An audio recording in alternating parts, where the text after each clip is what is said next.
Hello, everybody. Jacob Felder here again with a continuation of the meditation series. This is video number 3. If you haven't seen video number 2, please go in search of video number 2 and familiarize yourself with that introductory to the meditation series, and then come back to this one. Anyway, today we're going to be addressing the deeper states of meditation. Very quick reminder. The other day, video 2, we went over the busy beta brain waves. That area of consciousness where we're running from lions, tigers, and bears, and such as that, and basically stressful life, stressful thinking, and and we talked about when the thread is over, but the beta brainwave frequency is still going, we're overthinking. That's when we really need to calm things down. And we talked about hobbies and fun things where we find ourselves in the zone and relatively relaxed. And we referred to that as alpha brainwave frequency, which is the area of light meditation. Okay, so now, and then we are on video number 4. We're going to talk about the 3 things you need to do to create any intentional meditation so that we reduce the electrical output of the brain, thus lower the busyness of the mind. We're going to go over those 3 factors in video 4. Now, video 3 today, we're going to be talking about the deeper states. I think I've already said that, right? So here we go. I'm going to draw a scenario that we can all relate to in some way, shape, or form. Just imagine that you've been up kind of late on a Saturday night, doing whatever, maybe watching movies. Anyway, we're up late on a Saturday night, and here it is Sunday.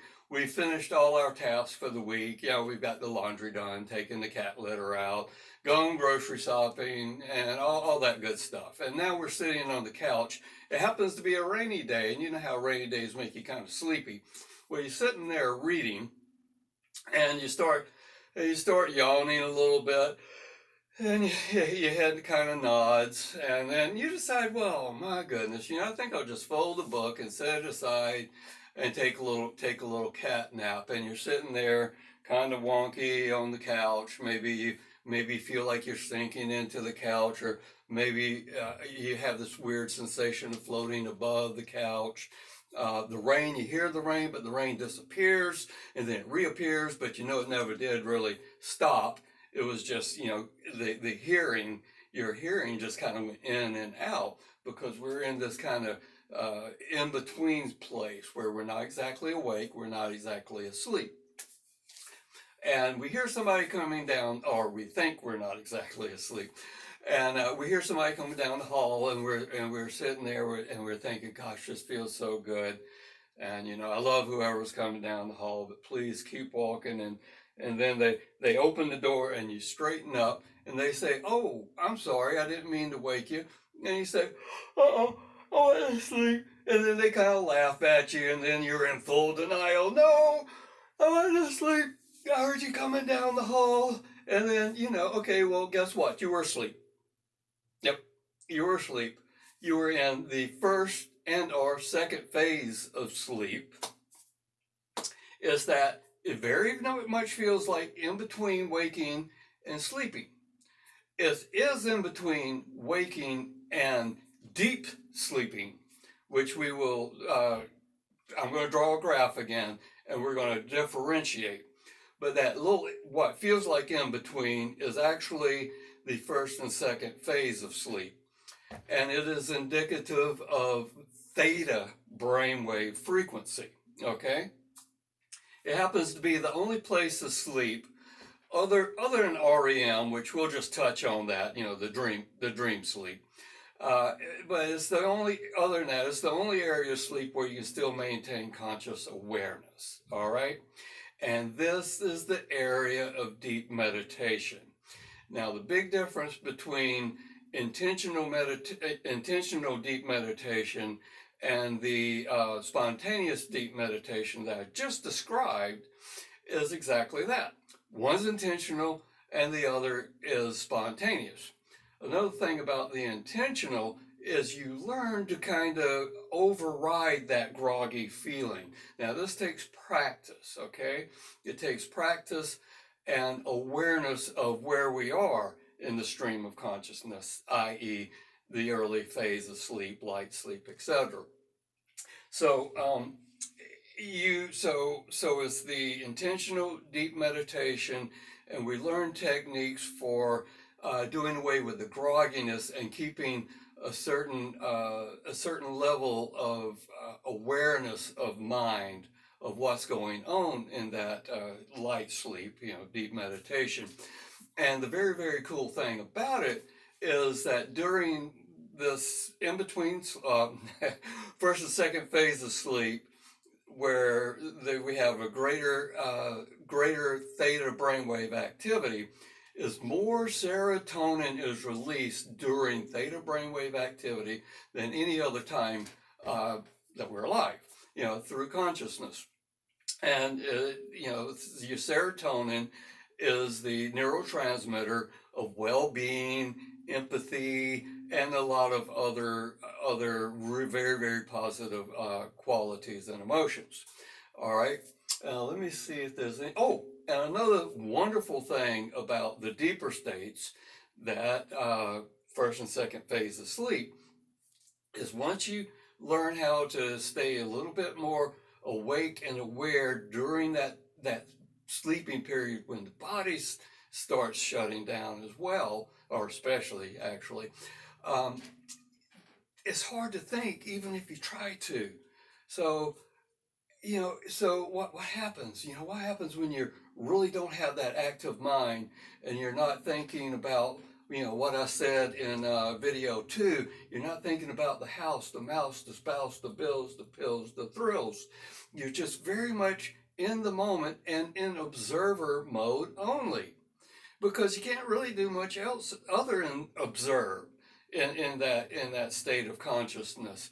If you even start thinking, you're going to kick back into waking consciousness. So there you are, free and clear of those, the house, the mouse, spouse, bills, pills, thrills, and all that. You're free of that. So what's left? Just a deep-seated feeling of peace and calm. Okay? And we all want that. All right. Now, let's get to the whiteboard here, and I'm going to start drawing the graph again, because some people are very visual that way. And let's see. I'm going to go for the purple pen first, see if it works. All right. Let's see. So here we are on that rainy day. We're relaxing on the couch. We're getting a little sleepy, and we start tipping over. Oh, yeah, that's not coming through very well. I think I'll use the green marker. All right. But anyway, we start tipping over into that early phase of sleep. Oh, yeah, there we go.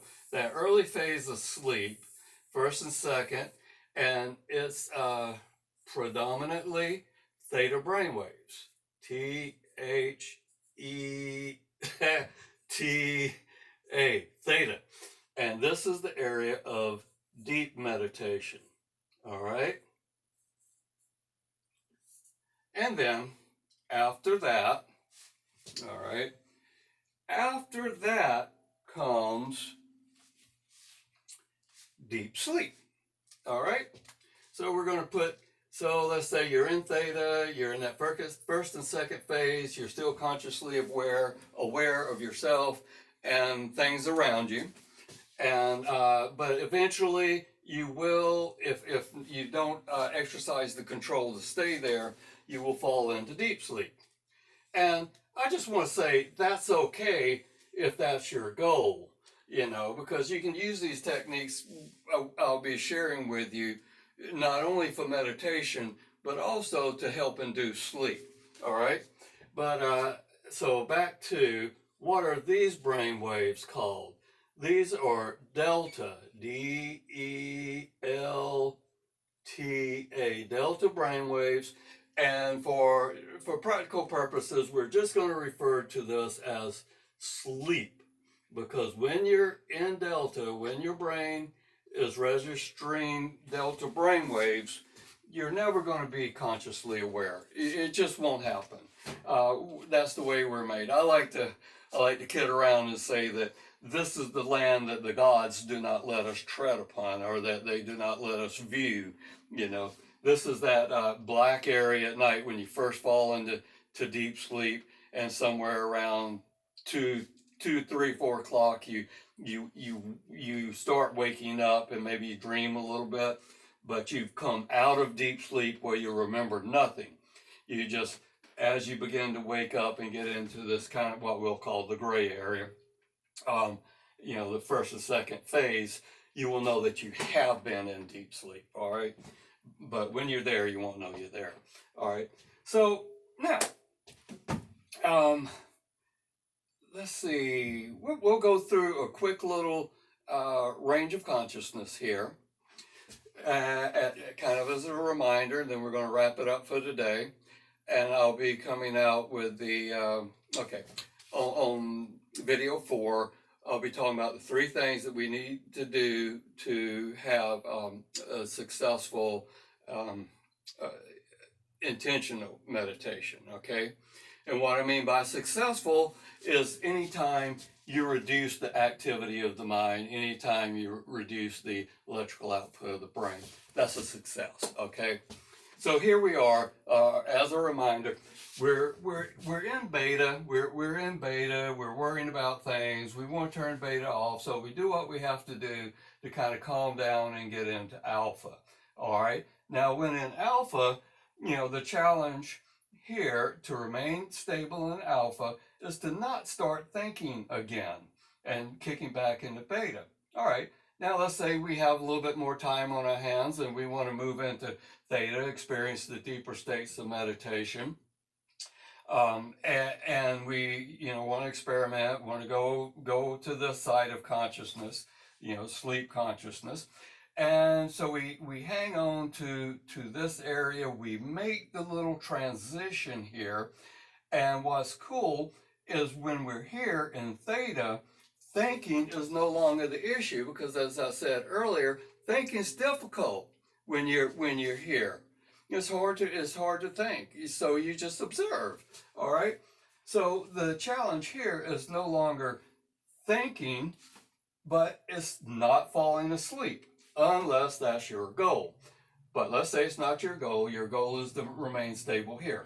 So beta, the challenge is moving into alpha. When in alpha, the challenge is remaining stable there and not kicking back into busy thinking. When we move into theta, the challenge is no longer thinking. The challenge is not falling into deep sleep, but remaining stable in there, so that we can enjoy a rush of serotonin,